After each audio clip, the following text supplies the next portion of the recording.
ከከንቱ ልፋት ወደ ውጤታማ ስራ ጊዜንና ጉልበታችንን እንዴት ወደ ገንዘብ መቀየር እንችላለን? ውጤታማነት እንጂ ልፋት ብቻ ስኬት አይሆንም።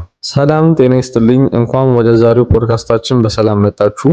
ዛሬ ትንሽ ለየት ያለና ሁላችንንም የሚነካ ጉዳይ ይዤላችሁ መጥቻለሁ። ብዙዎቻችን በጣም እለፋለሁ፣ ጠዋት ወጥቼ ማታ እገባለሁ፣ ግን ለውጥ የለም እንላለን። ለምንድነው ዝም ብለን የምንደክመው ግን የማናድገው? ዛሬ ስለ ስማርት ወርክ ወይም ስለ ብልህ አሰራር እናወራለን።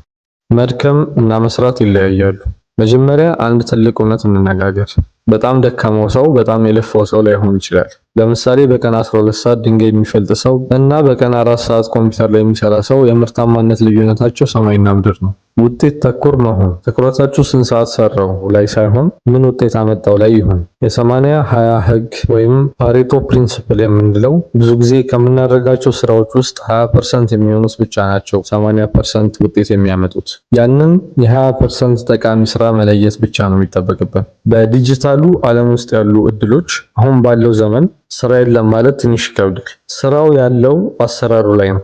ለምሳሌ ዩቲዩብ አውቶሜሽን ፊታችሁን ሳታሳዩ በድምጽና በምስል ብቻ የሚሰሩ ፌስለስ ቻናሎች በአሁኑ ሰዓት ትልቅ ገቢ እያስገኙ ይገኛሉ። ኮንተንት ክሪኤሽን ሌላኛው ጉዳይ ነው። የምታውቁትን ነገር ለሰዎች ማጋራት ማለት ነው። ለምሳሌ ስለ ስፖርት፣ ስለ ምግብ አሰራር ወይም ስለ ቴክኖሎጂ ካወቃችሁ ያንን መረጃ ለሰዎች ስታቀርቡ ራሱ ገቢ ያመጣላችኋል። ሌላኛው ብዙዎቻችን የማናከብረው ጉዳይ ኮንሲስተንሲ ወይም መቀጠል መቻል ነው። ብዙ ሰዎች ይጀምሩና በአንድ ወር ውስጥ ውጤት ካላመጡ ያቆማሉ። ሚስጥሩ ግን ውጤት ባይታይም እንኳን ደጋግሞ መስራት ላይ ነው። የገንዘብ አያያዝና ኢንቨስትመንትን በተመለከተ ደግሞ ገንዘብ ማግኘት አንድ ነገር ነው፣ ማቆየትና ማሳደግ ደግሞ ሌላ ጥበብ ነው። ስለ ስራ ስናስብ፣ ስለ ገንዘብ፣ ስለ ኢንቨስትመንት ስናስብ ደግሞ ሌላኛው ኪሳራ፣ ከኪሳራ መማር። በንግድ ውስጥ መውደቅ አለ። ዋናው ቁም ነገር ግን ከውድቀቱ በኋላ እንዴት ተነሳን የሚለው ጉዳይ ነው። የጠፋውን ገንዘብ ለማስተካከል አዲስ ስልት መያዝ ያስፈልጋል። በዚህ ውስጥ ደግሞ ሪስክ ማኔጅመንት አለ። ማንኛውንም ስራ ስትጀምሩ ሊመጣ የሚችለውን አደጋ አስልታችሁ መግባት ይኖርባችኋል። ዝም ብሎ መዝለል ሳይሆን ታስቦበት የሚወሰድ እርምጃ ወደ ስኬት ያመራል። ራስን ማሳደግ ለሰዎች ስራ ከመስጠታችሁ በፊት ለራሳችሁ እውቀት ስጡ። በየቀኑ አዲስ ነገር ተማሩ።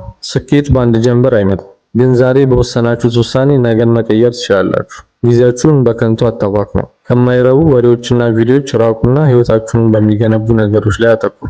ከመሄዴ በፊት አንድ ጥያቄ ላንሳላችሁ። ዛሬ ለወደፊት ህይወታችሁ የወሰናችሁት አዲስ እርምጃ ምንድን ነው? ኮሜንት ላይ አስቀምጡልኝ፣ ሁሉንም አነባዋለሁ። ይህንን ፖድካስት ጠቃሚ ሆኖ ካገኛችሁት ለጓደኞቻችሁ ሼር አድርጉላቸው። በቀጣይ በሌላ ርዕስ እስከምንገናኝ መልካም የሥራ ሳምንት ይሁንላችሁ። ቻው።